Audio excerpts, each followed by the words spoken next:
न कुछ होने के बावजूद, जबकि एक शख्स के पास पैसे की कमी नहीं है, मालो दौलत की कमी नहीं है और उसके साथ साथ इज़्ज़त की कमी नहीं है, तो फिर भी इतना कुछ होने के बावजूद लोग खुदकुशी करने पर क्यों मजबूर हैं? आखिर वजह क्या है? इसका रीज़न क्या है? हम इसको जानने की कोशिश करेंगे। तो आइए चलिए हम मौलाना इश्तियाक साहब से आपको मुलाकात कराते हैं। तो जी मौलाना, इस बारे में हमारे सामईन को, हमारे नाज़रीन को मुख्तसर सा वजाहत फरमा दें तो बेहतर होगा। अस्सलामु अलैकुम वरहमतुल्लाह। नाज़रीन व नाज़रात, फिर एक मर्तबा अबू साद साहब के चैनल पर आने का मौका मिला है। हज़रत वाला ने जिस मसले के मुतालिक गुफ्तगू करने के लिए बुलाया है, या जिस मसले पर डिस्कस करने के लिए मुझे मौका दिया है, वो आप बखूब जान रहे हैं और जान भी चुके हैं और देख भी चुके हैं।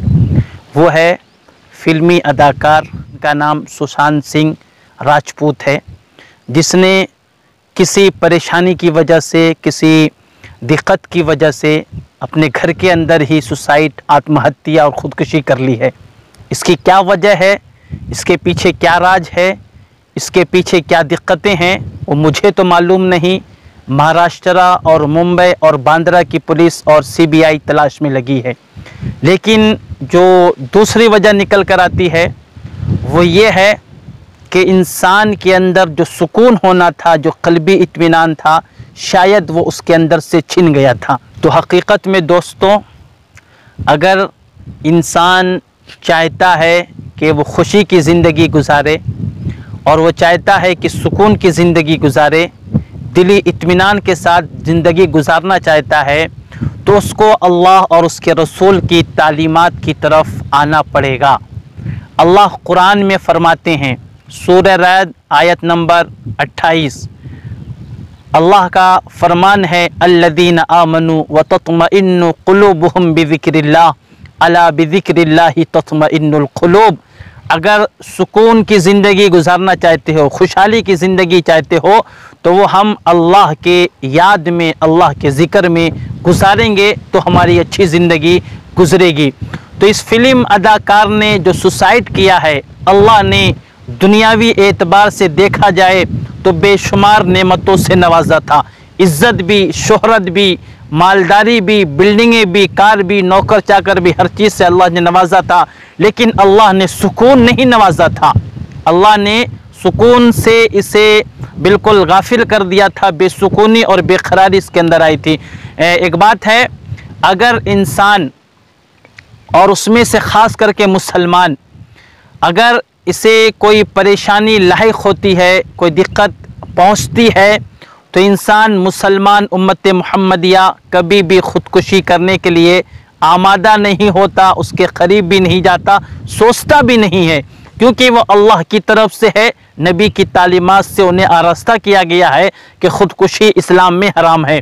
लेकिन एक काफिर, एक गैर मुस्लिम, एक बिरादरान वतन, एक वो शख्स जिस पर अल्लाह पर ईमान नहीं, जिसका रसूलुल्लाह पर ईमान नहीं, जिसने सहाबा को नहीं माना, अगर उसको उसकी ज़िंदगी के अंदर किसी भी तरह की कोई ज़र्रा बराबर भी परेशानी पहुँचती है, तो बेसुकून होकर, बेइत्मीनान होकर, बेकरार और बेचैन होकर ख़ुदकुशी कर लेता है या आत्महत्या जैसे कदम उठाने लगता है।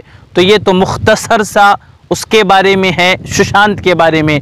हम आप तमाम को ये मैसेज और ये पैगाम देना चाहते हैं कि अगर हम भी सुकून की ज़िंदगी गुजारना चाहें तो हमें भी अल्लाह की याद की तरफ, रसूलुल्लाह के तरीक़े की तरफ आना पड़ेगा। एक शख्स जिसका नाम अब्दुर्रहमान था, जिसने स्पेन के अंदर तकरीबन 50 साल तक बादशाहत की है, लेकिन जब वो इस दुनिया से रुखसत होने लगा, जब वो इस दुनिया से जाने लगा, तो वो ये कहता था, लोगों ने कहा, लोगों ने सुना, वो ये अल्फाज कहता हुआ गया कि मैंने इतने साल तक इस दुनिया के अंदर, स्पेन के अंदर हमने हुकूमत की है, उनमें से सिर्फ 14 दिन सुकून के गुजारे हैं।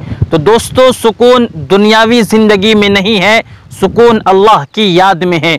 अल्लाह ने खुले तौर पर सूरे रात के अंदर फरमाया, अगर सुकून चाहते हो, क़ल्बी इत्मीनान चाहते हो, खुशहाली की ज़िंदगी गुजारना चाहते हो, तो तुम्हें मेरा ज़िक्र करना पड़ेगा।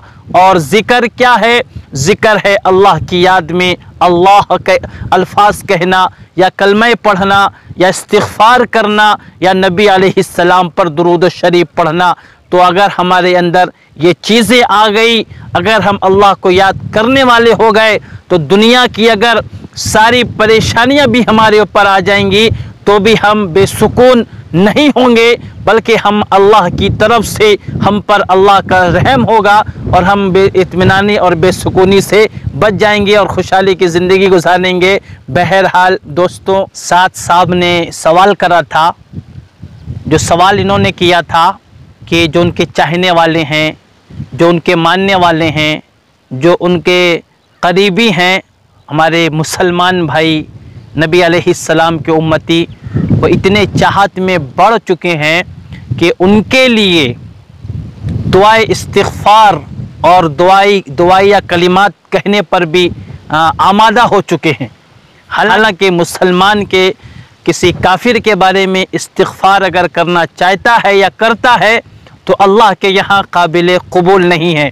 और उससे पहले मैं एक बात आपको बताता चलूँ, दुनिया का कितना ही बड़ा कामयाब इंसान क्यों ना हो, वो हमारे लिए आइडियल और नमूना नहीं हो सकते, नहीं बन सकते। हमारे लिए जो सबसे बड़े आइडियल और नमूना है वो मोहम्मद अलैहिस्सलातु वस्सलाम है, क्योंकि अल्लाह ने कुरान में फरमाया लक़द कान लकुम फ़ी रसूलिल्लाहि उस्वतुन हसना। अल्लाह के रसूल के तरीक़े में ही इंसान की कामयाबी है। तो मुअज़्ज़ज़ सामीन किराम, आप तमाम इसी तरह हमारे चैनल पर बने रहें और तब तक के लिए खुदा हाफिज़, अल्लाह हाफिज़, वस्सलाम।